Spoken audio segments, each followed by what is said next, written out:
Bonjour et re-bienvenue au Réveil pédagogique. Je suis de retour dans mon bureau.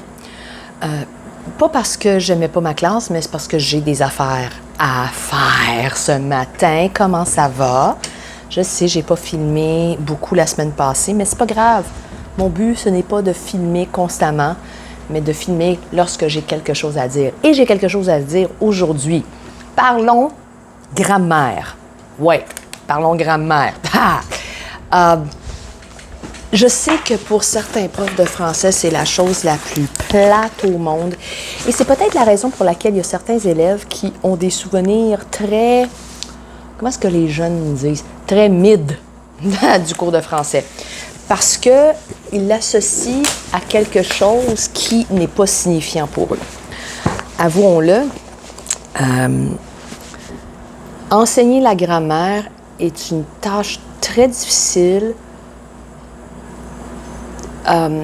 et très difficile à apprendre, surtout pour des jeunes pour qui le français, c'est peut-être leur troisième langue, peut-être même leur quatrième langue. Donc, de trouver les liens, les rapports entre tous les groupes de mots, entre les mots, entre les bouts de phrases, les subordonnés, les conjonctions, c'est vraiment pas quelque chose qui est facile à faire. Et j'ai eu le parfait exemple. J'ai beaucoup d'élèves, je veux pas dire que j'ai beaucoup d'élèves, mais j'ai quelques élèves internationaux dans ma classe. Des étudiants thaïlandais et des étudiants chinois. Et je ne sais pas si vous connaissez un peu les fondements de la syntaxe chinoise. Il n'y a pas de temps de verbe. Le temps d'un verbe, si on pourrait dire, est déterminé par un groupe complément de phrase. Si j'utilise les termes qui nous sont familiers pour nous, aux chers francophones. Donc, s'ils veulent dire comme j'ai mangé la pizza, ils vont dire hier, mange pizza. OK? Puis c'est un peu comme ça que je ne suis pas une experte en grammaire ni en syntaxe chinoise. Hier, je prenais le temps d'expliquer aux élèves, aux jeunes, la différence entre le subjonctif puis l'indicatif. Puis la façon la plus simple pour moi de leur expliquer, surtout aux anglophones, the indicative is for facts, whether they are in the present, the past, or the future, and the subjunctive is a mode for things that are subjective, personal, your opinion. Puis c'est la façon la plus simple.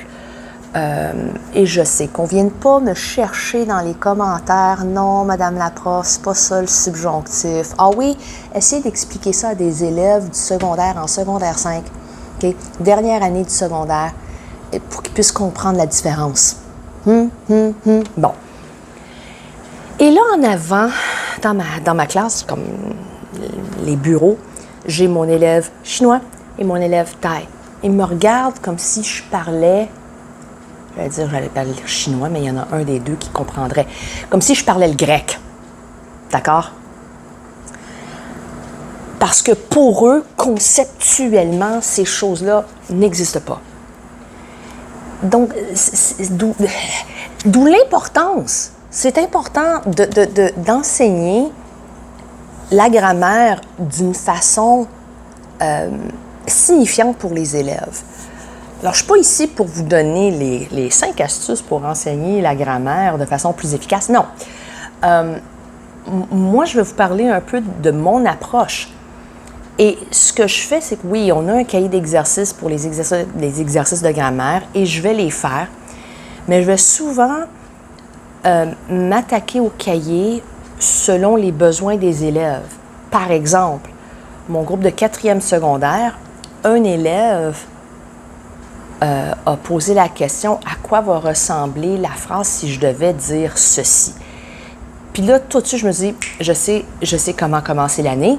Je ne vais pas commencer l'année avec les groupes de mots, je vais commencer avec la phrase. » Parce que quelqu'un a posé cette question-là, donc ça serait peut-être intéressant à le voir avec les élèves. Puis, les élèves se sont pas plaints. Je pense qu'ils l'ont apprécié. Avec mes élèves en 5e secondaire, j'ai pas pris la même approche. Cependant, ce que j'ai fait, c'est que je leur ai donné un travail d'écriture. Et ce travail-là, j'ai corrigé toutes leurs fautes de français. Syntaxe, le vocabulaire, les accords, tout. Donc, c'était plus qu'atroce. Un nouveau temps de verbe, pas le plus que parfait, plus qu'atroce.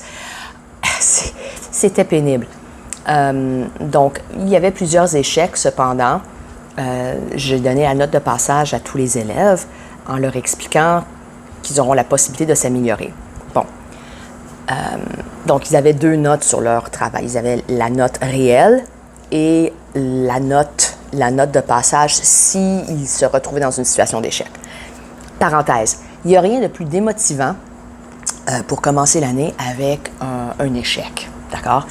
Alors, si on donne un travail et c'est véritablement un échec, il faut trouver une façon de motiver l'élève et de créer une situation encourageante pour eux. Parce que sinon, je les perds. Fermons la parenthèse. Donc, j'ai corrigé environ 75 copies parce que j'ai inclus là-dedans mes élèves en français langue seconde enrichie et mes élèves en base. Donc, au total, environ 75 copies. Donc, 75 copies pour lesquelles j'ai corrigé, mais vraiment là, de fond en comble. Une méthode, je veux pas dire à proscrire, mais si vous avez envie de questionner vos choix de vie, là, c'est le genre comme pourquoi suis-je devenu professeur s'il faut que je fasse ça? Bon. Corriger tout et montrer comme la bonne façon sur 75 copies. Il y en a qui le font pour 150. C'est beaucoup. C'est beaucoup et c'est un travail pénible. D'accord? Quand c'est des travaux de fin d'étape ou fin d'année, tout ce que je fais, c'est que je surligne ou j'encercle et c'est tout. Parce que c'est une évaluation sommative et c'est pas formatif. Donc, la correction que j'ai faite, c'était pour une évaluation formative. Donc, c'était pour former les élèves. Donc, si je ne mettais pas l'explication, la correction, mais ce que je fais aussi, c'est que je prépare une leçon que j'ai surnommée et ça fait longtemps. Ça fait longtemps. Il faudrait que je fouille dans mes archives pour voir quand j'ai fait mon premier « Erreur et gaffe à éviter ». Puis je mets tout le temps un sous-titre comique. « Erreur et gaffe à éviter ». Mouture fine pour les gourmands. Tu sais, quelque chose de nono, quelque chose de stupide, quelque chose d'absolument ridicule comme sous-titre pour les faire réagir un peu. Il y en a qui comprennent les sous-titres, puis il y en a d'autres qui ne comprennent pas. Bon. Alors, erreur et gaffe à éviter, c'est vraiment basé sur toutes les gaffes, toutes les erreurs, tous les problèmes que j'ai rencontrés en corrigeant leur texte. Par exemple, une erreur qui revient régulièrement, peu importe l'année, peu importe la cohorte, le négatif. On oublie tout le temps le nœud dans le négatif. Donc, il y a une diapo, parce que c'est un diaporama que je crée sur Google Slides. Une des diapos, c'est le négatif et je rappelle les grandes lignes. Sinon, je fais référence à une page dans le cahier où ils pourront voir la règle et mieux comprendre. Il y a tout le temps au moins 1 ou 2 diapositives sur le lexique, les anglicismes. Là, cette année, cette semaine, j'avais une diapositive sur le subjonctif. Et parce que je voyais beaucoup d'erreurs pour que les élèves comprennent. Ils écrivaient souvent l'indicatif présent au lieu du subjonctif présent. Donc, il fallait que j'en parle. Il fallait que j'en parle avec la déclaration qu'il y aurait d'autres exercices supplémentaires parce que c'était pas une seule diapositive qui allait régler le problème. Les homophones. Les homophones, ça revient constamment. C'est un autre type d'erreur qui revient régulièrement. Mais là, Puis surtout, j'utilise des exemples qu'ils ont écrits dans leur texte. Je vais réécrire peut-être une ou deux phrases où l'erreur est présente. Et quand je dis que ces erreurs-là réapparaissent dans toutes les copies, c'est pas parce que tu es en enrichi que tu vas pas faire de fautes. Et très souvent, les fautes que les élèves en enrichi vont faire, ce sont les mêmes que ceux en base. C'est juste que ceux en base vont les faire plus souvent. Aussi simple que ça.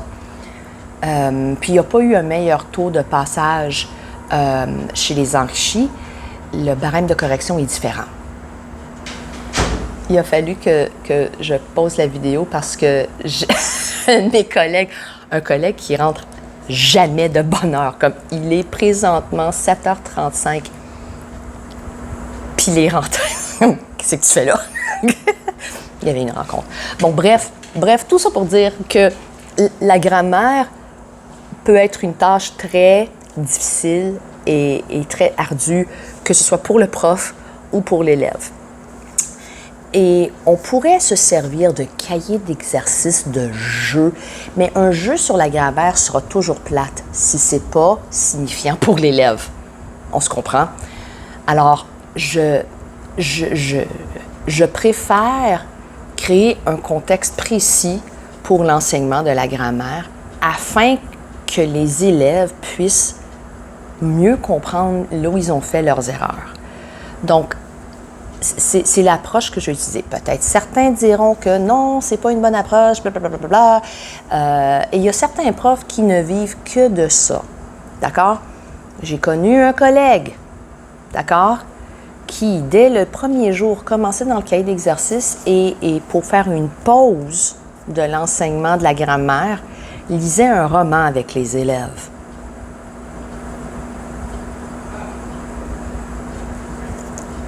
What do I know? What do I know? OK? C'est une méthode, c'est pas la mienne. Sur ce, passez une excellente journée.